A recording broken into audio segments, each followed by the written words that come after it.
I'm William Cooper, and you're listening to The Hour of the Time. Did you hear that lonesome whippoorwill? It sounds too good to fly. The midnight train is wide road, and I'm so some I could cry.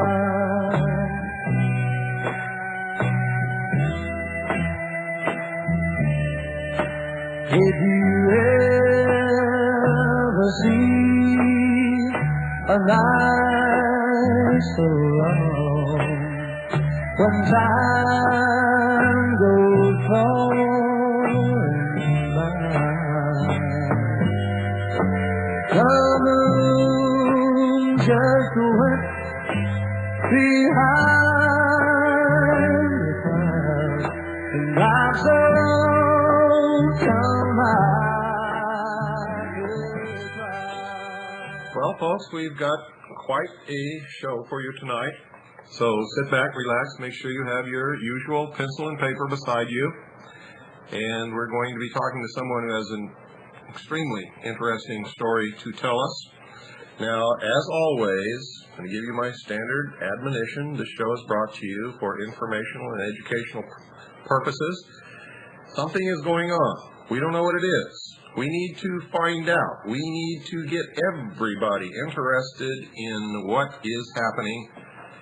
And you cannot believe what you're going to hear on this show, on the Tom Valentine Show, on the Chuck Carter Show, from Rush, the man who's sitting on half his brain, I think, from Dan Rather, from the President of the United States, or indeed from your own mother. The deception being promulgated in the world today to bring about a one-world totalitarian socialist government is deep.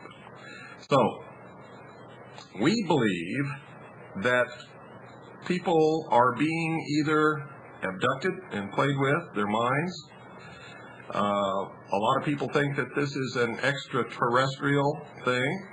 Our guest today has a different perspective to put on this, and it's something that I've warned about for quite a long time, that it may not be extraterrestrial at all. It may be a human program. We don't know, but we're going to examine it. We're going to look at it, and as always, the only radio show that you're ever going to hear this on is this one, The Hour of the Time. So sit back and listen, open your minds, open your ears, and I'd like to introduce you to a very pretty woman named Diane, who is going to give us a little bit of her history and tell us what makes her different from most of you out there that are listening. Diane, welcome to The Hour of the Time. Thank you. It's nice being here. Can you tell us who you are? And Well, I'm just an average person. I have 4 children. I have 9 grandchildren. I have 3 of my grandchildren that live with me, and I take care of a lot. And I'm just an average person. where were you raised, Diane? I was born and raised in the Victorville area, in a high desert. I still live there. Now remember, this is worldwide. Where's Victorville? Okay, Victorville is in Southern California. It's in the high desert of Southern California. We're what they call the high desert. Okay. There's Victorville, Barstow. You pass by us going on the way to Vegas. So you've lived there all your life? I've lived there all my life. Went to school there? Went to school there. My kids went to school there. Isn't it true that this is a very interesting area of the high desert? What's there besides just Victorville and the other towns? Okay, for one thing, there is an Air Force base, which they just recently closed, George Air Force Base. And we're sitting not too far from the Palmdale, Lancaster area, which is Edwards Air Force Base. Mm-hmm. We're all just a little community up there. And when there's the 29 Palms. The 29 Palms. Not too far from these installations is the China Lake installation. Right. Ridgecrest isn't too far from us, which is at the China Lake Naval Weapons Center. Now, in 1970, I did move to Ridgecrest, which still is in the high desert, but it's sitting right on the outskirts of Death Valley. Mm-hmm.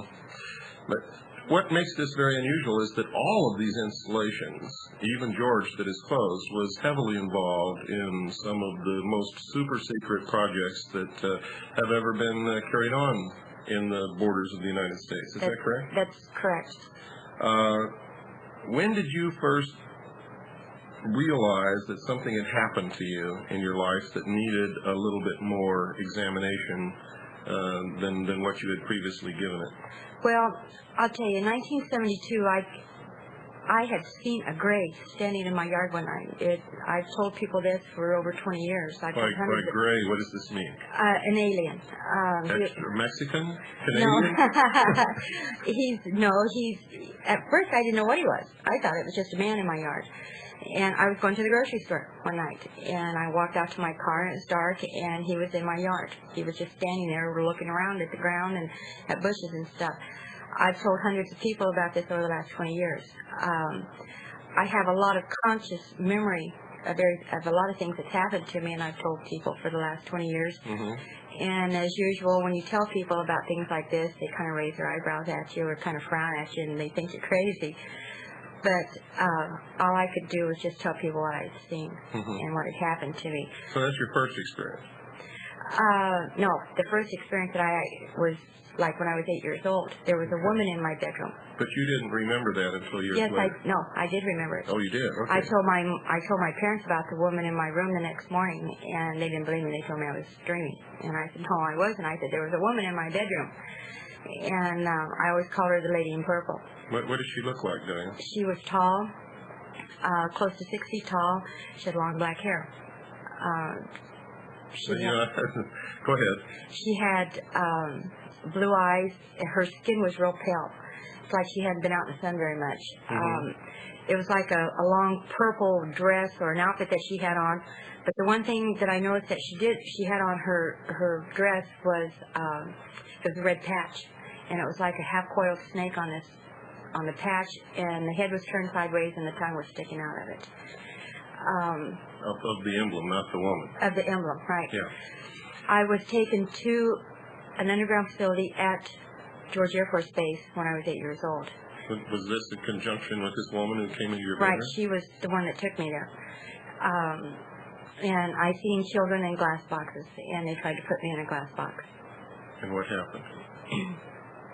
Well, at some point, I had gotten away from them, and this was probably in 1957, 58. And they were probably just getting started with some of the underground facilities at that time. So this here was more like a bunker. It's the only thing I can describe it as. It even had the raw cement blocks in it. It was 2 rooms, and it was just barely underground. There was a large cement. At first I thought it was like a water drainage ditch, but it wasn't. I guess it was an air vent, and it went up to the outside. But this facility was just right under the ground. It wasn't very deep, and I had climbed up through this air vent and went out running through the desert, and they chased me down. And this woman chased me down, and she caught me, and we had a struggle because I didn't want to go back down in there. Mm-hmm. So I fought, and I kicked, and I scratched, and I screamed, and I cried. And she, naturally, with her being larger than me, she dragged me back down in there. And was she human? She looked human. And she came in your house and took you to George Air Force. Where were your parents at this time? In the house, sleeping. And they didn't even know, oh, this was at night? This was at night. So they didn't wake up. They didn't know that this had happened. No. Now, I've got to ask you some questions because I know that my listeners out there are thinking of these things in their own minds. And if they were here, they would ask you this. Right. How do you know that this actually really took place in reality and not in your mind? Not that you're, I'm not insinuating that you may be crazy or insane or anything else, but we know from our investigations that there are mind control programs and technology has been perfected to the state where they can do these kinds of things. They can make you believe something happened that really, in fact, did not. Sure, absolutely. The only thing I can say about this is that, first of all, I've never read and I've never seen anything that has to do with any of this. Mm-hmm. So I don't even know. I've talked to a couple of other abductees, but I don't even know their stories. Mm-hmm. I know nothing about anybody. I've been kept in the dark about all this because of the people that I'm working with. They want my memory to be pure. And so I don't even know if anybody else has had any other experiences like my own. All I know is just, I've met a couple of abductees, but most of theirs have to do with aliens. Mm-hmm. Most of yours has to do with humans. With humans. That's why I wanted you to be a guest on this show, because you are not the typical abductee. And but you were taken by this woman to a facility that's just slightly under the ground at George Air Force Base, which is a theme that comes up all the time about these underground installations. And what happened to you once you escaped and then they brought you back? Okay, well, she dragged me back down in this air vent, and I'm on the floor, and she's trying to get me into this box. There was 5 glass boxes. They're upright. And 4 of the boxes were other children, and they looked like they ranged in age of 4 to 10 years old. There was a couple of boys, and the rest were girls. On the other side of the room, there was like a computer panel, and there was like these black hoses on the tops of these glass boxes that ran around the room into the control panels. And there was a couple of men there, like, monitoring everything, and there was TV screens set in them. There was another door that led into another room. I think this facility only had 2 rooms.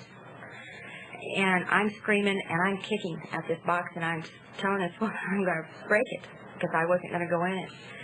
And she really had her hands full, and I'm screaming and I'm crying. And the next thing I know, I seen a gray or an alien come from this other room, and he acted like he was very angry, and I heard him tell her, not vocally but mentally, to get me into the box. So you're listening, but not with your ears, and you're hearing this, whatever it was, right, tell this woman to put you in the box. Right, but she answers him back vocally. Mm-hmm. And she tells him, she says, I'm trying to get her in there. And I heard him say, get her in there. And for some reason, it seemed like the screaming and the loud noises I was making was really getting on his nerves. Well, finally, after wrestling with me forever,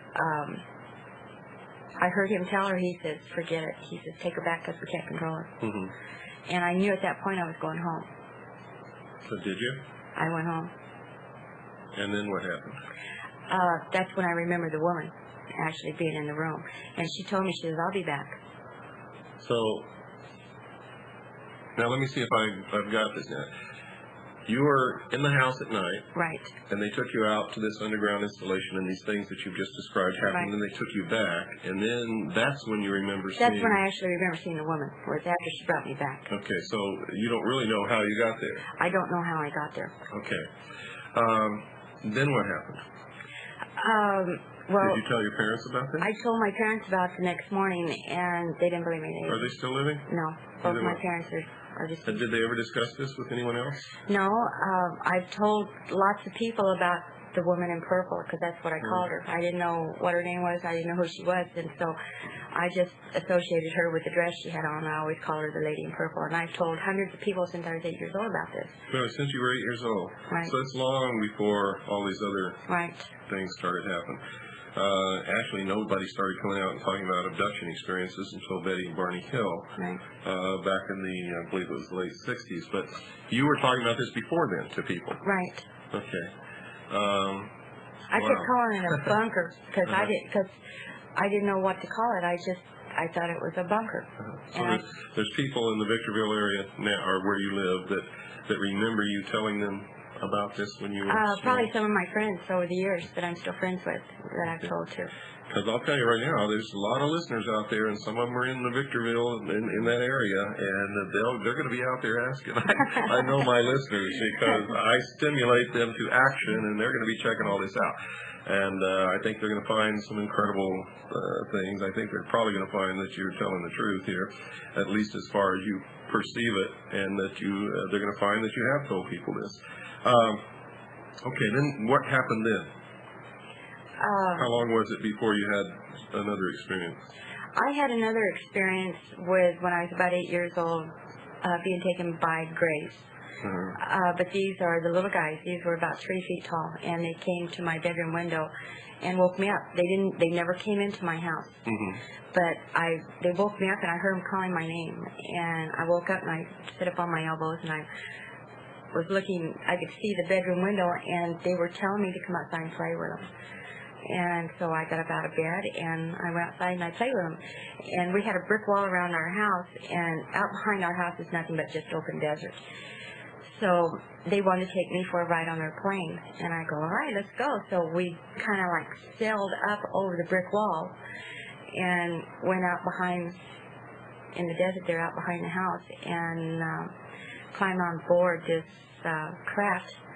And I blacked out, and then when I came to, they had me laying down on this craft. Now these guys were about 3 feet tall.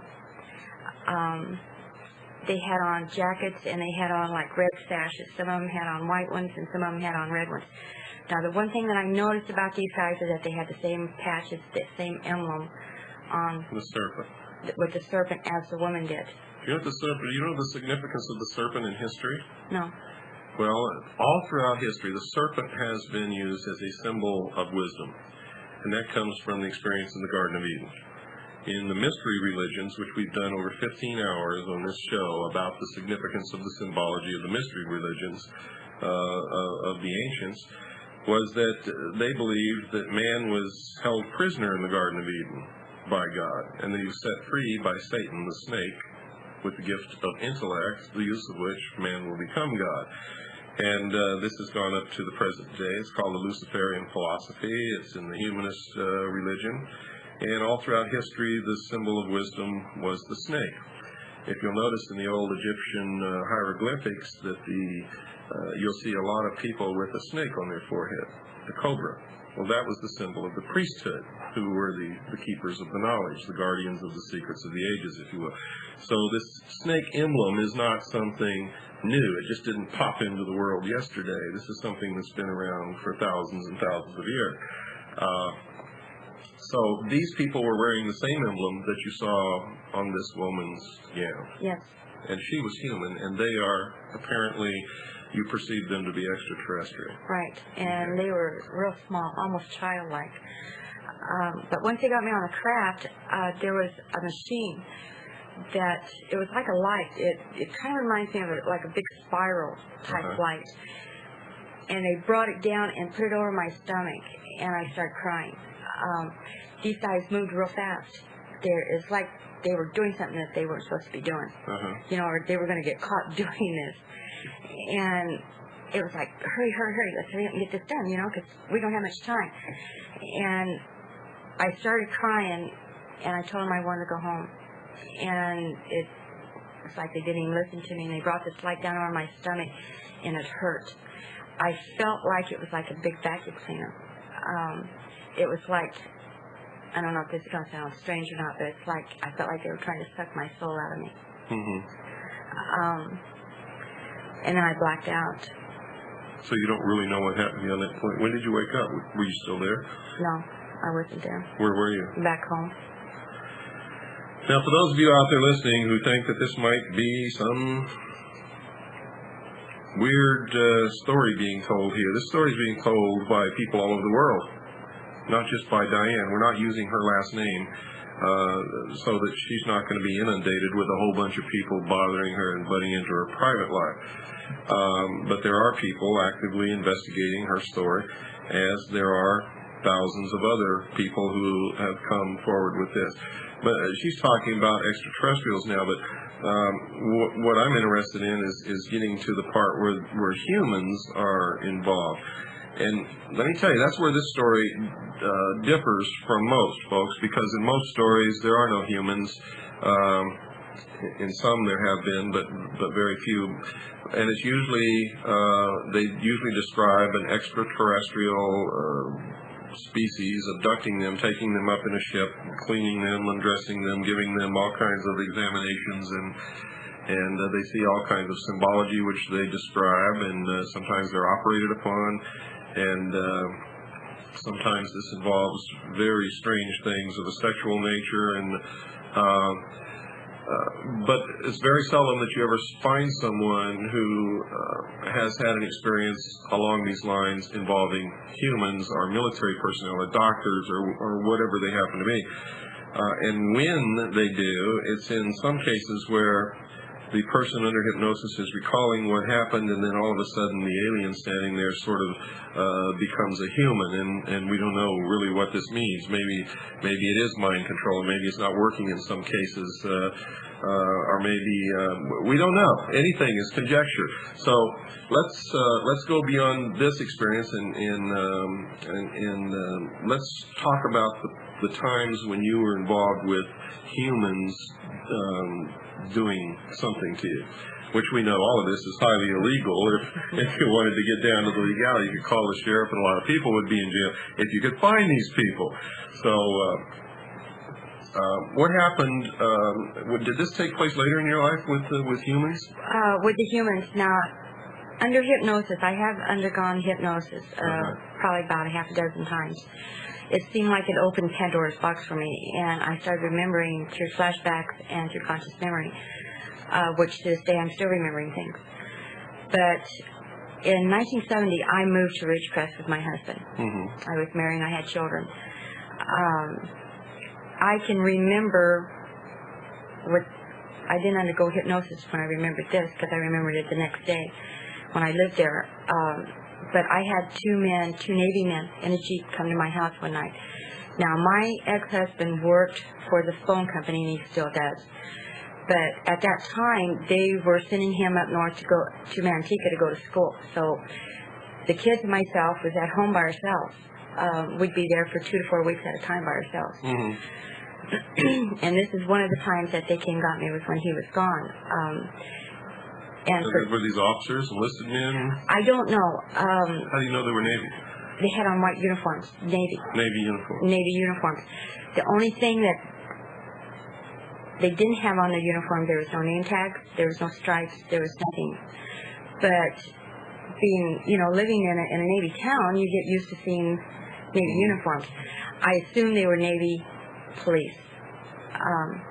But there was 2 of them, and I seen the headlights of the Jeep. I went outside, and I told them, I said, I'm not going with you guys.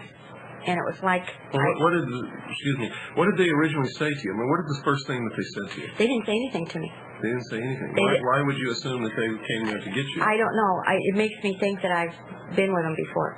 But I can remember this incident consciously. Okay.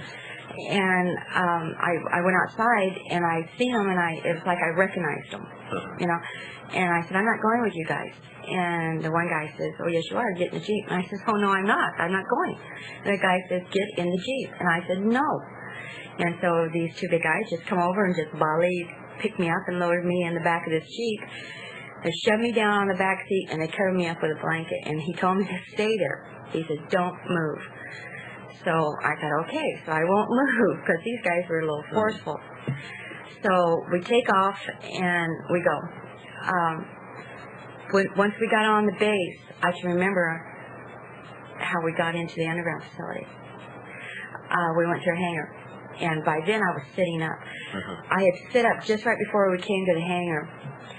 And as we went in, this hangar is like like in two areas. Now, first of all, this hangar is a little different than like a lot of your hangars. I don't know anything about military stuff, but this hangar is dome-shaped, and it's very large.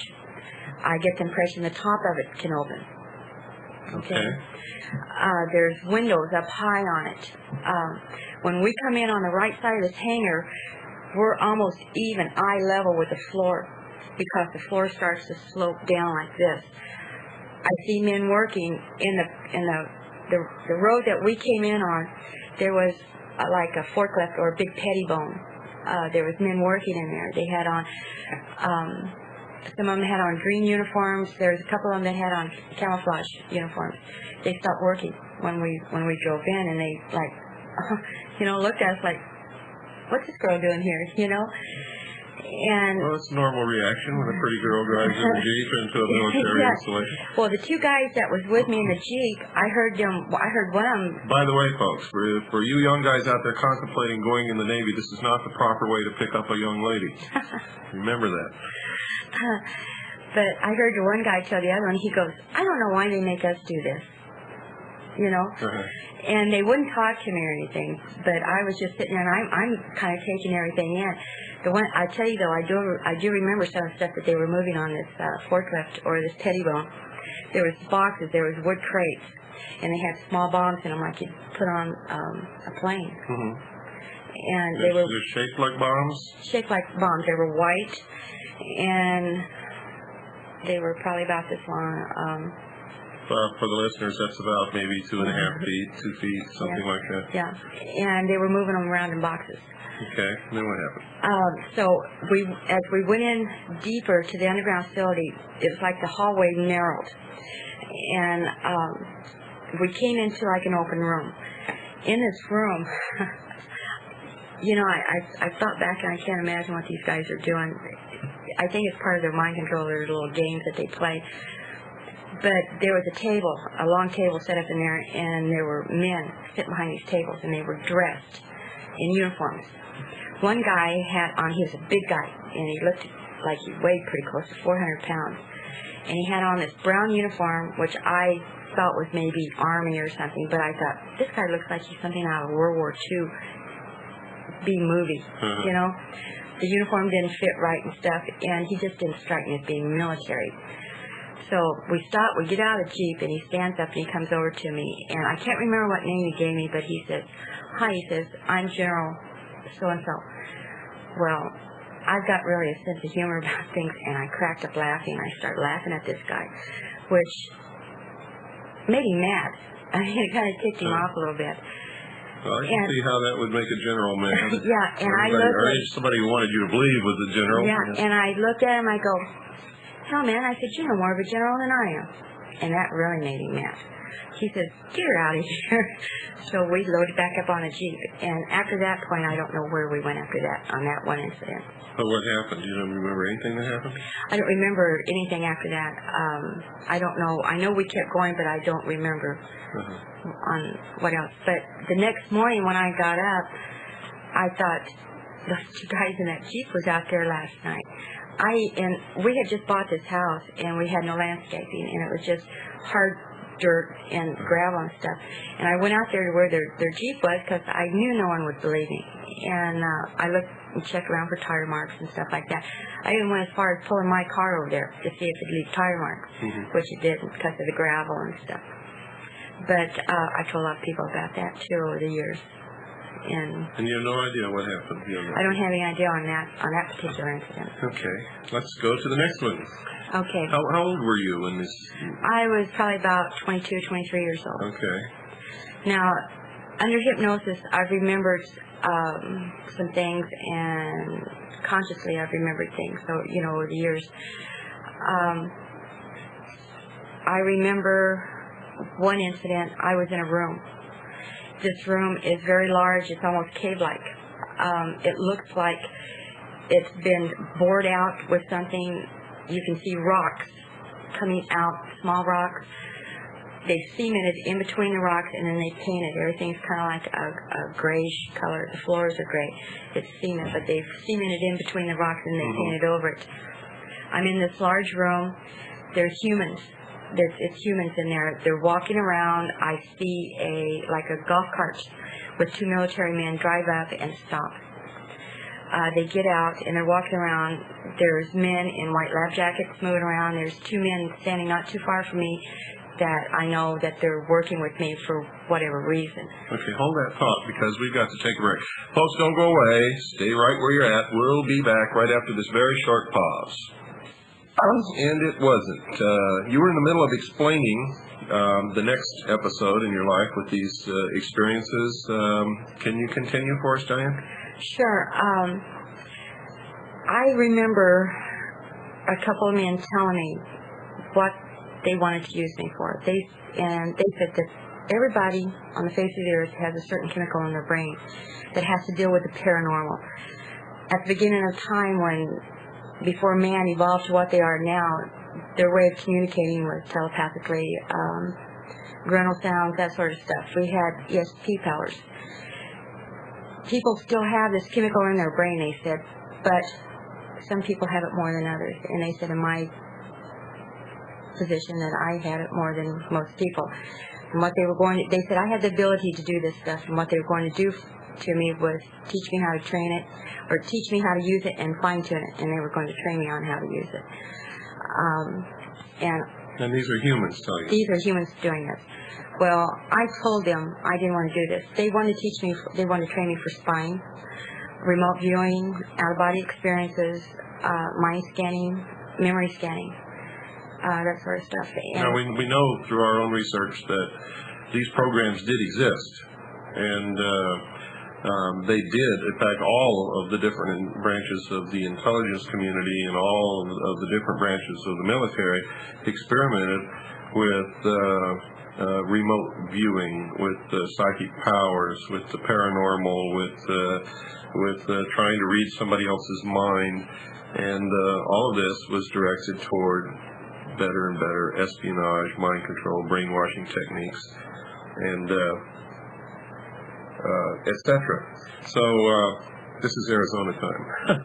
What happened there, folks, is Diane has to be at an appointment at 5 o'clock or so, and she saw my watch, which I've never changed from Arizona time, and she thought that she was 20 minutes late and almost had a panic attack. So everything's fine now. You can continue. okay, well, after they told me what they wanted to use me for, they said they wanted to use me for spying on our government, on heads of states, other countries. Were you a part of an organized group? Did this group have a name? There were other people like you, is that correct? The only time I ever seen anybody else that they were doing any experiments on was during an MRI. Okay, so you don't really know if there were anybody else? I don't know if there's anybody else. Did you know if this group that you were connected with had a name? I don't know. I don't remember them ever telling me any names. Okay.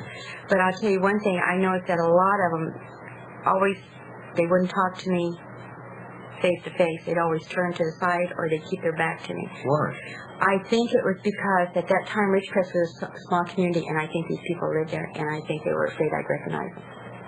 Were you ever able to recognize any of them? There's been times when I've gone up to people, and you know how you do, it's like you see someone, you think, I know this person, but I can't place where I've seen him before. Mm-hmm. It's one of those types of things. Okay. So, how was this training conducted? I mean, what did they do? Did they? They used drugs. They used hypnosis. When you didn't want to go along with the program, they used torture. What kind of torture? They've done shock treatments on me. Shock treatments, like, can you explain that? They hook you up to it. They put me on a gurney or a table, and they wheeled me into this room because I told them I didn't want to work with them and I didn't want to do it. I felt like it was immorally wrong. Uh-huh. I just didn't want to do it. And I tried to fight them the whole way. But they hooked me up to wires, and they would give me shock treatments. Where were these wires? How did this work? They would just hooked on the body. Specific points? Was this a regular machine like they use on mental patients? Or? Something like that, but it wasn't as much voltage. Okay. It did render me unconscious, but it made me very submissive. got your attention. It got my attention real quick. Well, we're laughing, but it's not funny. These are well-known techniques used to make people conform to something that somebody else wants done, especially in the intelligence community. I witnessed this on North Vietnamese prisoners in Vietnam. But this isn't North Vietnam, this isn't South Vietnam, this is the United States of America, and it's not wartime, and this is the United States citizen that we're talking to, a citizen of the state of California. And she claims that she's been abducted by humans, taken to military installations, and forced to participate in programs, and if she didn't go along with it, that she was tortured. Now, again, folks, I don't know if this is really true or not. I can tell you that there have been many people who have told these kinds of stories.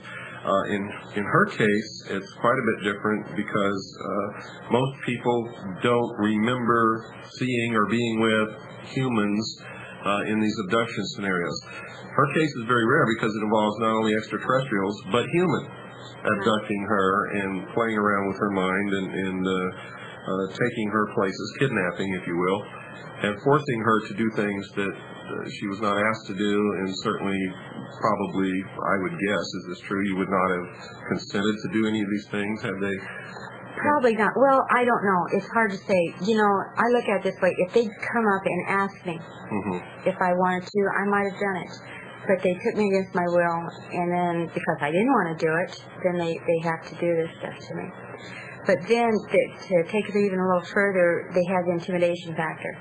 They showed, after they figured that maybe the shock treatment didn't work all that well, because I still got a little nasty with them, they intimidated me and they showed me human experiments.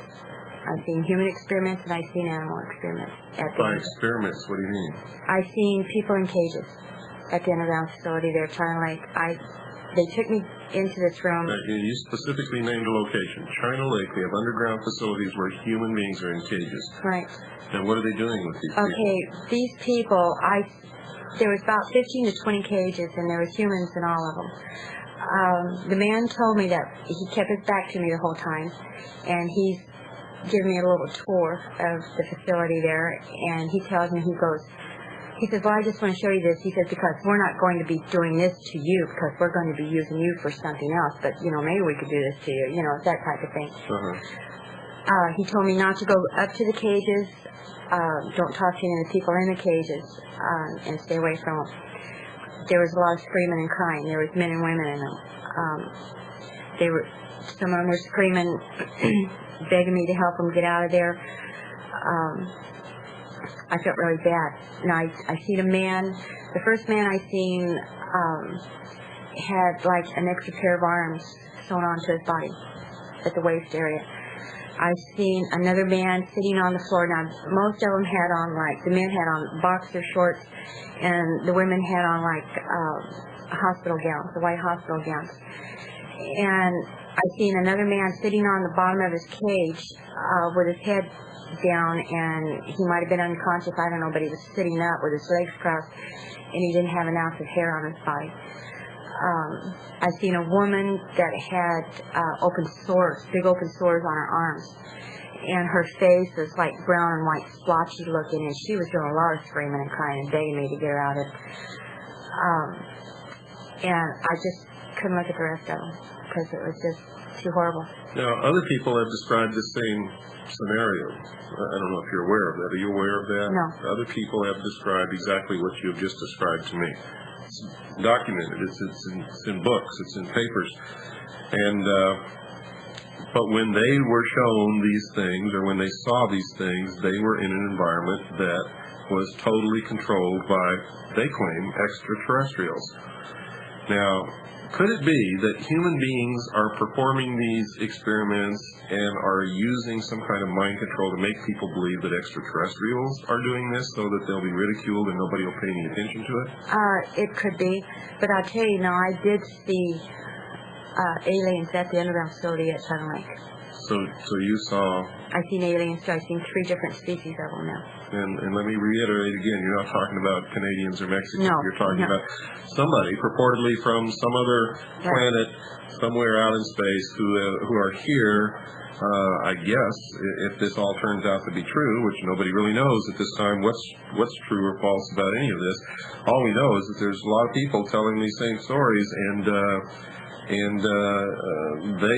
we know that they really believe what they're saying, which means that their mind has either been messed with and they're made to believe this, or it really happened.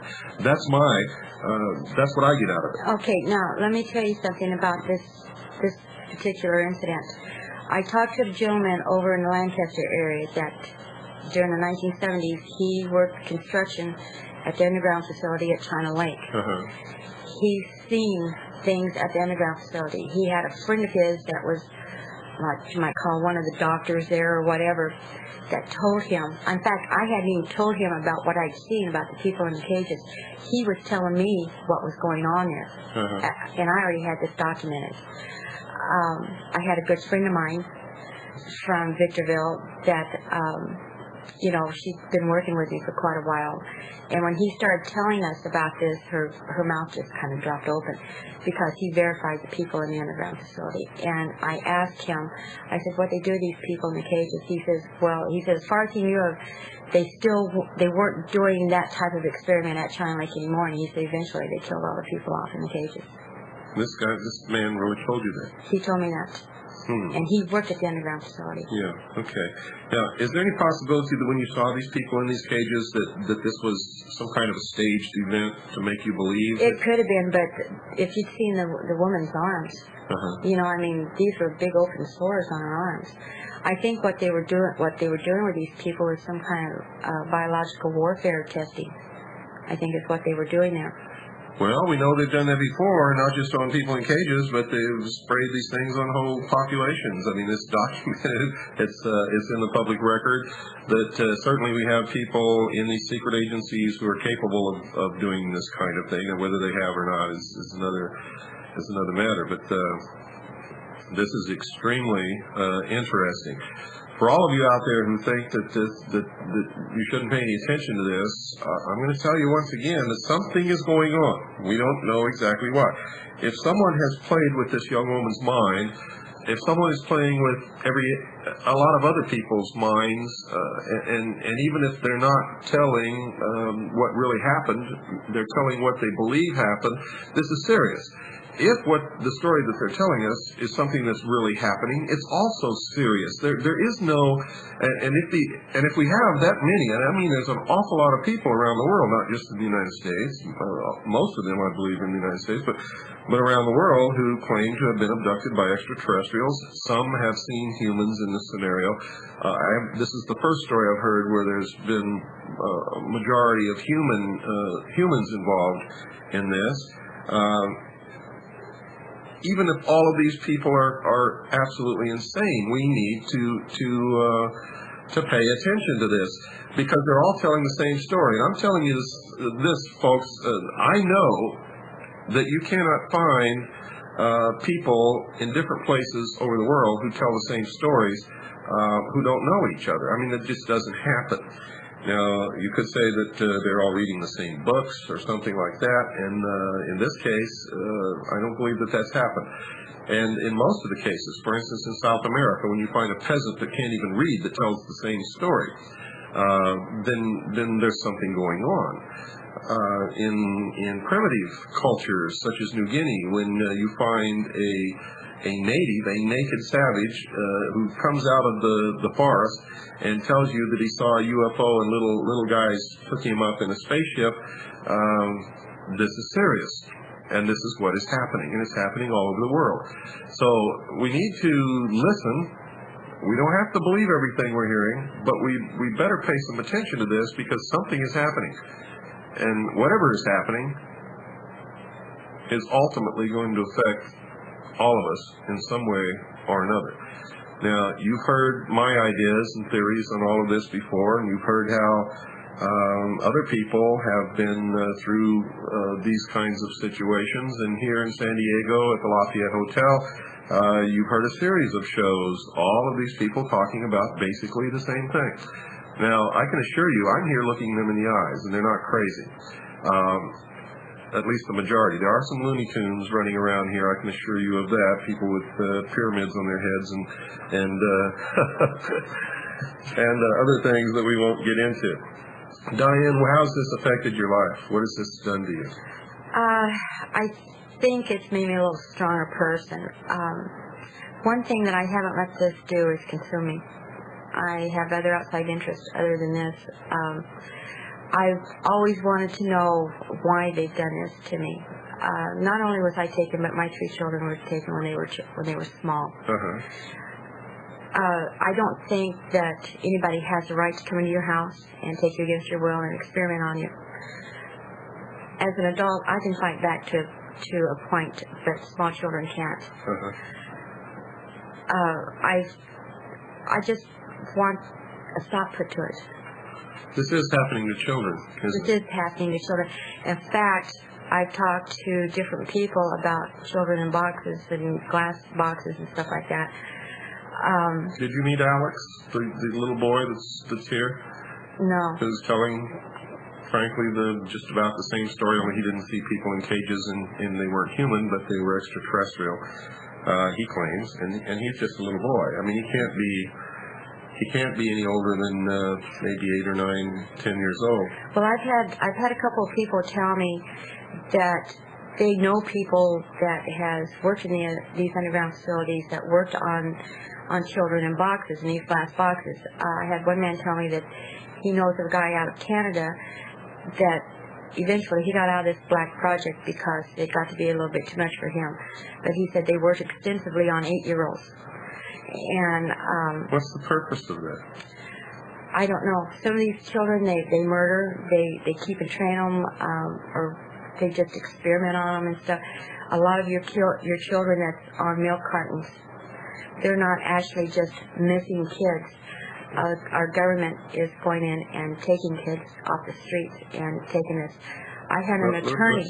Let's wait just a moment, folks. Let's back up here just a little. I can assure you it's not our legally constituted constitutional government that's doing this. If this is really happening, then this is secret agencies in the government that are buffered by the veil of national security, black projects, layers and layers of security clearances, and are rogue, going crazy doing this stuff on their own. And if it's happening, if that's really where a lot of the missing children are going, that's even another reason why we have to get to the bottom of this. Again, I don't know, but the fact that there's so many people coming forward telling these stories means that we better find out what the reality of it is and what the purpose of it all is. I'm sorry, Diane. Go ahead and continue. I just didn't want people to think that the real government's turned against them. Right. Well, see, it's not just the government either. There's a lot of your major corporations that's putting up money and funding these projects. I had an attorney that found out about me from Rhode Island that called me here this last year. He used to be a senior attorney for ARCO. I don't know if you know who he is. ARCO? Yeah, I know who ARCO is. Okay, and he called me up. And he got fired from his job, and he's done a lot of investigating. He's really interested in our missing children because he's done a lot of research, and he's tracked down to holding points in Florida. And what they do is they take these children off the streets, and they take them to Florida, and then they ship them out to different parts of the country, Canada and wherever, for these black projects and experiment on them. And he's been trying to bust open an operation on it. But he knows. I'm pretty sure. Is there any way that you can get him in touch with me? Sure. Great, because I'd like to get him on the radio and find out what's going on. But what they did, they devastated him. He worked for ARCO for a long time. He was a senior attorney there, and he got to see things that didn't work right at ARCO. He saw something that was fishy. Right, and money was going here and money was going there. That And it couldn't- didn't smell like evening in Right, Paris. and he got either. to asking questions about it, but as a result of it, he lost his job, he lost his family, they forced him into bankruptcy, and he just about lost everything. And slowly but surely, he's bringing himself back up. And, I mean, because he asked too many questions, he found out too much. Well, if you'll put that gentleman in touch with me, we can do some things. Have you ever met anybody else in Victorville or in that area who have gone through the same experiences? Or similar experiences? No, I haven't. Nobody at all? You don't know anybody who's been kidnapped by humans and taken to military installations and anything? And you didn't see anybody in these installations that you ever met later that were in the same situation that you're in? No. None at all? No.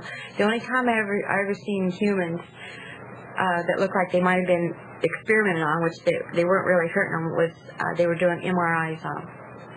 For those of you who don't understand what that is, MRI is magnetic resonance imaging, where they can actually take pictures of sections. Actually, if you were to take and put a human head on a table, standing on its neck, and cut it into 1/8 inch slabs, I mean, they can take these photographs of the brain in that manner, and the whole head or any portion of the body that they need to, and actually examine cell by cell and layer by layer every cell in the body if they want to. So you saw people undergoing the MRI examination, Right. But you don't know what happened to those people. No, I don't know what happened to You them. never saw them again? No. Okay. Are they still monitoring you? Do they still follow you around? Do they still pick you up every once in a while? I think it's kind of like they've shelved me now. Okay. Now, there's... What's the matter with these guys? Are they gay? I don't know. But, you know, I'll tell you, I was taken to another facility there, and I'm not really sure where this one was. It was out of Ridgecrest, and this was during the daytime. I was taken by helicopter to a facility on a mountain, Was it on the mountain or in the mountain?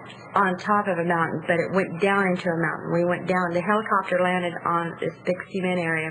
Before we landed, it was like a door that slid back, and it was like a little platform, and we landed on it, and the whole helicopter, after the blades quit twirling around, we went down with the helicopter. We went into this facility. They took me into a room. There was 2 men. Actually, they struggled with me in my house. I fought with them. They acted like they didn't want to hurt me. You know, the guy kept reaching and grabbing for me, and I kept punching at him and kicking and screaming and fighting with him. And another guy came in, and he had an aerosol can, and he tells this guy, he says, stand back, and he squirts this little stuff in my face. It didn't knock me out, but it kind of made me real woozy, you know. It had a citrusy smell to it, and it was like orange being the dominant smell to it. They dragged me out to the helicopter, and off we went. Well, when we get into this facility, by the time we got there, I was kind of like out of it already. I mean, I was conscious again, or more aware. We go into this office, and there's a man in there waiting for me, and he says, "Hi, Diane, how are you?"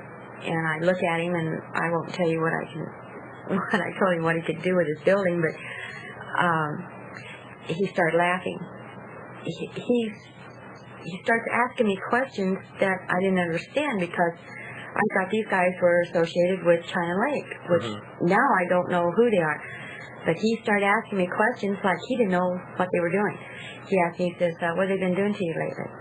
Have you seen any more aliens or grays, or what's been going on in your life? And I wasn't answering. So I'm thinking, who are these people? I don't know. I don't know if it was 2 different groups of people or who they were.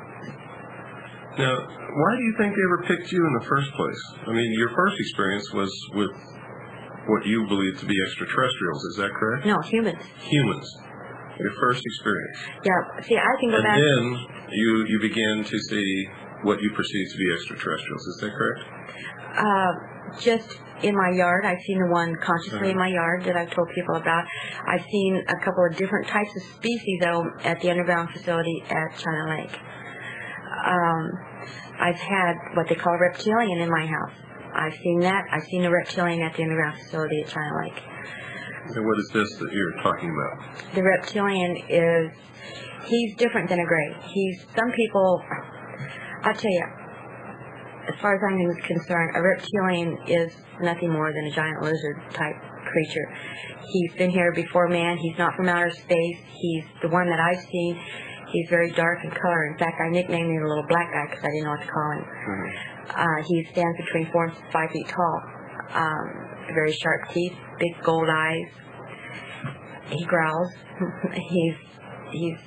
he's very nasty little creature. And what were these guys doing? The one that woke me up in my bedroom was going through the stuff in my dresser. Going through the stuff you should. Yeah. Got a lizard pervert running around in Victorville. No, yeah. These guys, for some reason, they remind me of like a raven. You know how like ravens like little shiny objects and little things, and they'll take them. These do the same thing. To this day, I still have jewelry missing. They'll come in and take one earring. Usually, they'll bring it back. My hairbrush, keys, stuff like that, but they'll bring them back. Wow, this is incredible. Okay. If there's anybody else out there who's had these kinds of experiences, I'd like to know about it. Write me a letter, give Stan a call, something, so that we can contact you and make sure that somebody looks into it. We've got to find out what this is all about. We've got to find out where this is all coming from. Now, since what you described is not the common carbon copy abductee experience, which most of them are. I mean, most of them you can sit them down and talk to them, except for minor differences. The same thing has happened to everybody. They've seen the same creatures, they've seen the same symbols inside these spacecraft. The same things were done to them, and it's absolutely amazing how much the same it is for thousands of people. Now, folks, I'm not talking about 10 people. I'm not talking about a few hundred people. I'm talking about thousands of people across this country and around the world. And if they're making it up, I'll tell you, they're sure doing a damn good job. And when they don't even know each other, and when many of them, as the examples I gave you before, couldn't possibly know anything about any of this, then something's going on, and we have to find out what it is. We have to get to the bottom of it. Diane seems to be, well, from what you've described, your experiences, you seem to be pretty much together. I mean, how can one thing that comes to my mind is, how could you see these people suffering in these cages and be repeatedly kidnapped and made to do things against your will, and sit here so calm, cool, and collected? Well, let me tell you, when I remembered the people in the cages, I didn't handle it very well. I broke down and I cried because I felt like I should have done something to help these people. But then again, I had it explained to me, well, how could you? You were a victim too. You know, how was I going to help them? I became angry. I became very angry over it, but I guess you could call it a good angry. I don't like what they've done, and if there's any way that I can stop them or confront them about this, I would. Well, Diane, your story is certainly amazing. I know a lot of people are out there shaking their head. I know that some people are out there saying, that they've had similar experiences. In any case, we all need to get to the bottom of this. We need to stop shaking our heads and laughing at these people, because they believe that what they're telling us really happened, and if they believe it that strongly, and if they're all telling basically the same story, then we better look into it, and especially when they begin to tell stories involving humans along with extraterrestrials, or instead of extraterrestrials, then to me that's even more serious. Thank you all for listening and being so patient with us. Good night, and God bless each and every one of you. Did you hear that lonesome whippoorwill? It sounds too good to cry. The midnight train is wide and I'm cold, somebody could cry.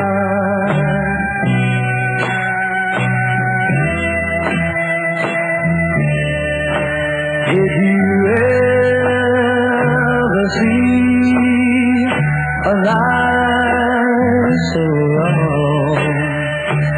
time goes falling by, the moon just went behind the clouds, and I felt somehow goodbye.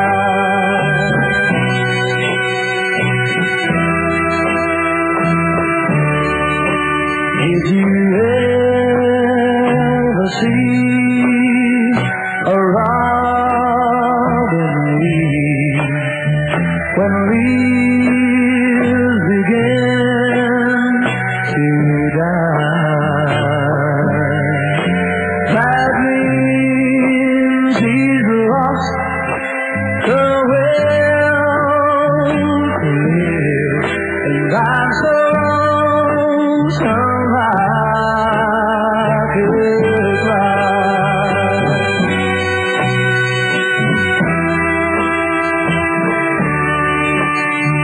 The silence of a falling star